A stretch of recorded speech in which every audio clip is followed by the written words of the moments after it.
오늘 우리가 함께 읽는 여호수아서 11장의 내용은 가나안 땅의 북부 지방을 정복한 일에 대한 기록을 간략하게 요약해 주고 있습니다. 이 내용이 1절부터 15절까지 이렇게 소개가 되고 16절부터 우리가 읽은 마지막까지의 내용은 오랜 시간 동안 여호수아가 이 가나안 땅을 정복하게 된 모든 이 정복 사건에 대한 요약이다 이렇게 보면 되겠어요. 오랫동안 이 가나안 정복 전쟁을 수행했는데 그 기간을 대략 추정해 보면 약 7년 정도 동안 계속 이런 정복 전쟁이 있었다 하는 것을 우리가 기억하게 됩니다. 우리가 읽은 성경에는 몇 장에서 이것이 다 이렇게 기록이 되니까 금방 이 모든 일들이 다 된 것처럼 보이지만 실제로는 이 가나안 이 요단 서편에 있는 이 족속들이 대단히 많이 있는 족속들이고요. 또 산지라든지 험악한 지역 속에 있는 그런 것이기 때문에 정복 전쟁이 간단하게 쉽게 이루어진 일은 아니다 하는 겁니다. 그래도 놀라운 것은 하나님께서 약속하신 대로 이 가나안의 이 험악한 지역에 곳곳마다 살고 있는 이 족속들을 하나님이 결국은 승리하게 하셔서 그 땅을 이스라엘 자손들로 하여금 차지하게 하셨다 하는 것은 참 놀라운 역사임을 우리가 확인하게 되는 것이죠. 중앙지역, 가나안 중앙지역을 시작으로 해서 정복전쟁이 시작이 되었다가 우리가 읽었던 것처럼 남쪽에 있는 여러 민족들과의 전쟁을 하게 되죠. 그리고 그 전쟁에서 결국은 승리를 거두게 됩니다.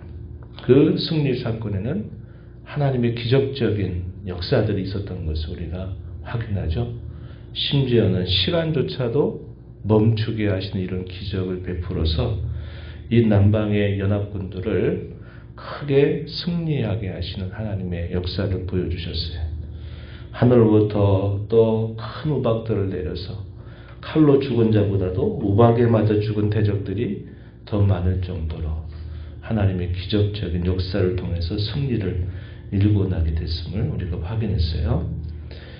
오늘 우리가 읽는 이 앞부분의 내용은 이 북방의 민족들이 더 큰 동맹을 이루게 됩니다. 그 숫자가 성경에 보니까 그 군사들이 얼마나 많았는지 해변에 수많은 모래와 같이 대적들이 그렇게 많이 큰 연합군을 형성했다 이렇게 설명해 주고 그들이 가지고 온 말과 병거의 숫자도 심히 많았다 이렇게 소개를 해줍니다. 이들이 거대한 군사를 이루어서 어디에 모이느냐면 메론 물가라고 하는 곳에 모여들게 된 겁니다. 이러한 대적의 전체를 이끌었던 사람이 누구였느냐? 하솔 왕 야빈이라고 하는 사람이었습니다.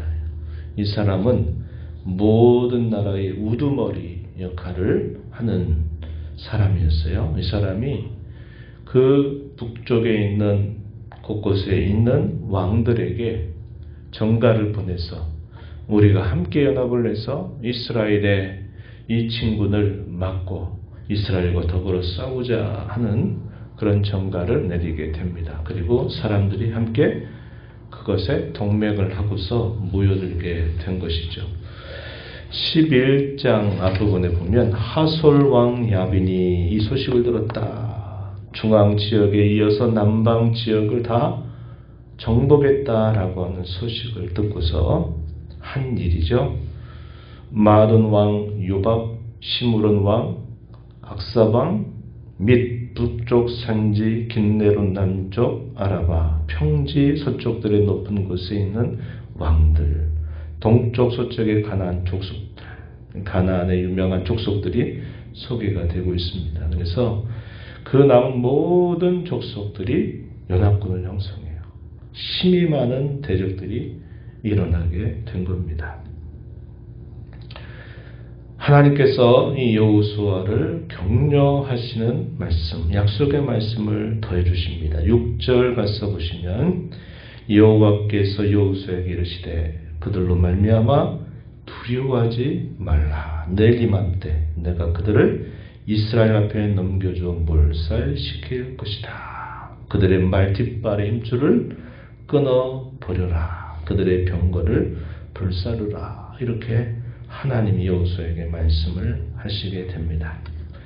숫자적으로는 도무지 당해낼 수 없는 대군들과 더불어 이스라엘 자손들이 싸우는 일은 현실적으로는 거의 불가능한 일이었어요. 그런데 이제까지 남방과 또 중앙지역을 차지하게 하신 그 하나님의 역사하심이 있었기 때문에 이러한 말씀을 듣는 여호수아는 용기백배한 마음을 가지고 하나님께서 명령하신 대로 그대로 진군에 가는 모습을 보여주게 됩니다. 어떻게 됐을까요? 7절, 8절에 보면 8절 말씀 보니까 이렇게 표현합니다. 여호와께서 그들을 이스라엘 손에 넘겨주셨기 때문에 그들을 격파하였다. 큰 시돈과 미스르봇 마임까지 추격하였다. 동쪽으로는 미스바 골짜기까지 추격하고 한 사람도 남기지 아니하고 쳐 죽였다.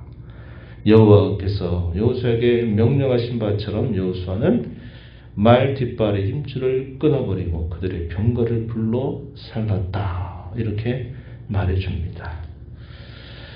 간단하게 짧게 요약이 되어 있지만 얼마나 치열한 전쟁이 일어났을지는 우리가 상상할 수 있게 될 겁니다.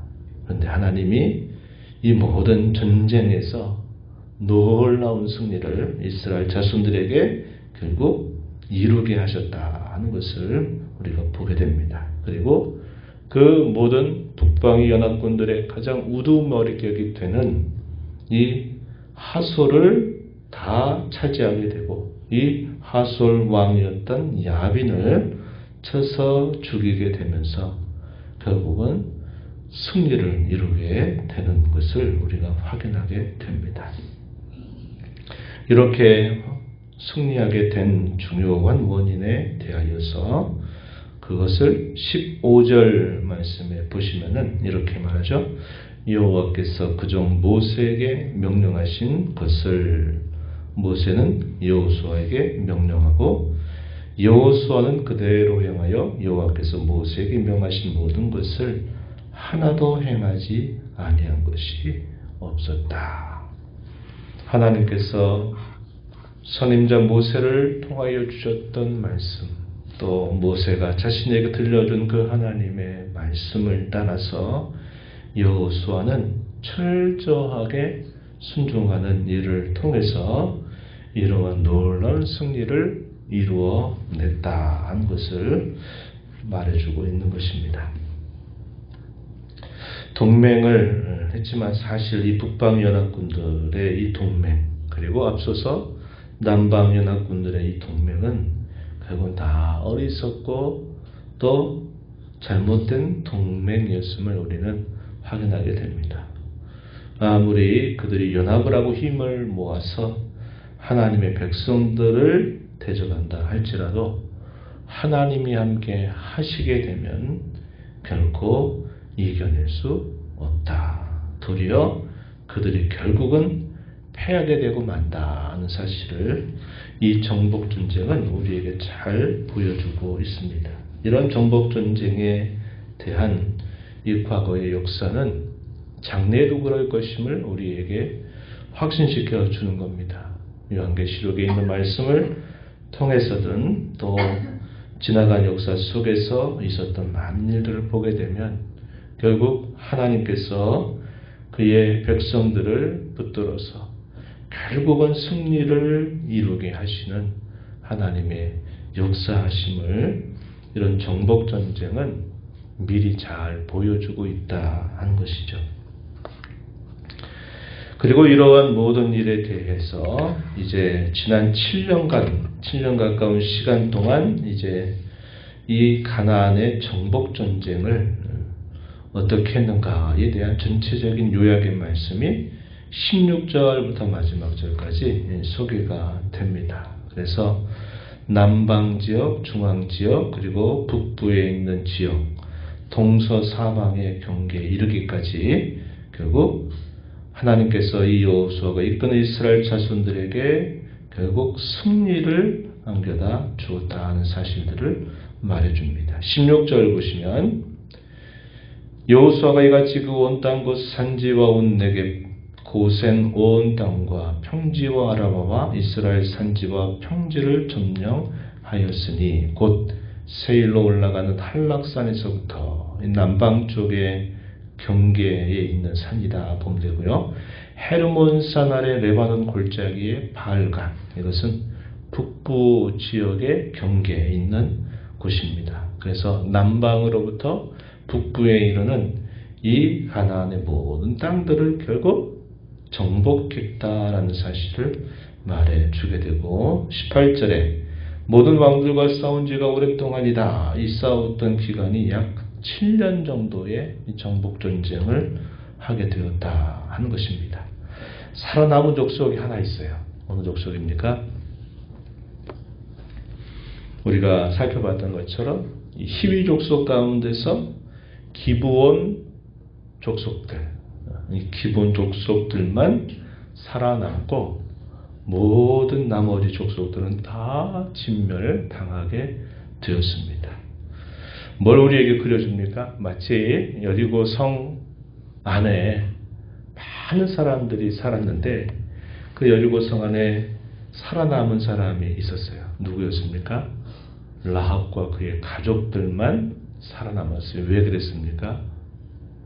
하나님에 대한 그 두려움을 가지고 있었지만 그 두려움을 어떻게 한 겁니까? 그 두려움을 통해서 자신도 하나님을 섬기겠다. 이스라엘 백성들과 더불어 화친하겠다. 이러한 마음을 가진 사람만 결국 살아남았던 거죠. 두려움에 대한 반응이었어요. 두려움이 모든 가나안 족속들에게 있었는데 이 두려움에 대해서 반응이 두 가지로 갈라졌죠. 하나는 두렵기 때문에 경외하면서 그 하나님께로 돌아오는 사람과 족속이 있었던 반면에 이 두려움을 떨쳐내기 위해서 연합군을 형성해서 계속 대적하다가 결국은 진멸당하게 되는, 심판받게 되는 일이 있었던 것을 우리는 알게 되는 겁니다.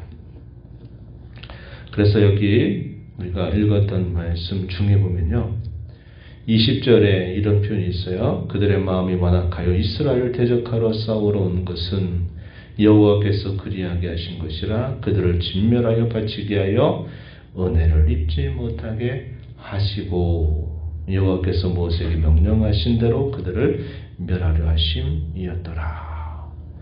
왜 하필이면 이 여리고성 안에 살았던 수많은 사람 중에 라합과 그의 가족들만 구원을 받았을까요? 가나안 이 서쪽에 있었던 그 수많은 족속들 가운데서 어떻게 기브온 족속들만 그렇게 할 수 있었을까요? 그것은 여기 10절 읽었던 중간 보니까 은혜를 입지 못했다라고 말합니다. 구원받은 사실이 하나님의 은혜로 된 사실이다 이 말이죠.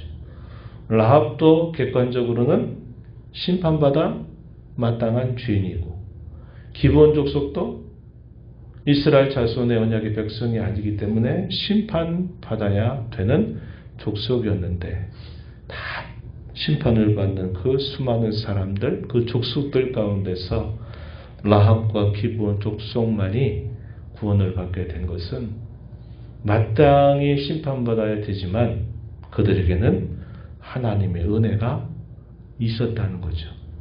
은혜로 구원을 받았다 하는 사실을 20절 이 말씀은 우리에게 알려주고 있는 겁니다. 저와 여러분 어떻습니까?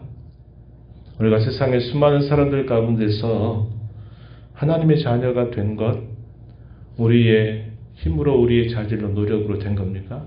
아니에요. 마땅히 심판과 진노받아 마땅한 죄인임에도 불구하고 하나님이 우리를 향하여 은혜를 베풀어 주신 거예요. 그 은혜라는 게 뭡니까? 마땅히 받아야 될 형벌을 하나님이 불쌍히 여기셔서 그 형벌을 면하게 하신 거죠. 은혜로 받은 구원임을 우리는 알게 돼요. 그러므로 우리에게 요구되는 건 뭘까요? 그 은혜에 대한 감사와 감격이죠. 그리고 여호수아가 그 하나님의 은혜에 대한 감사를 가지고 하나님의 말씀에 철저하게 순종하는 삶을 살았던 것처럼 구원받은 저와 여러분도 구원받은 하나님의 은혜에 감사하면서 우리 남은 생에 주께서 우리에게 주신 말씀을 굳게 믿고 그 말씀에 순종하는 일에 힘을 다하는 그런 삶을 살아가야 됨을 배우게 됩니다.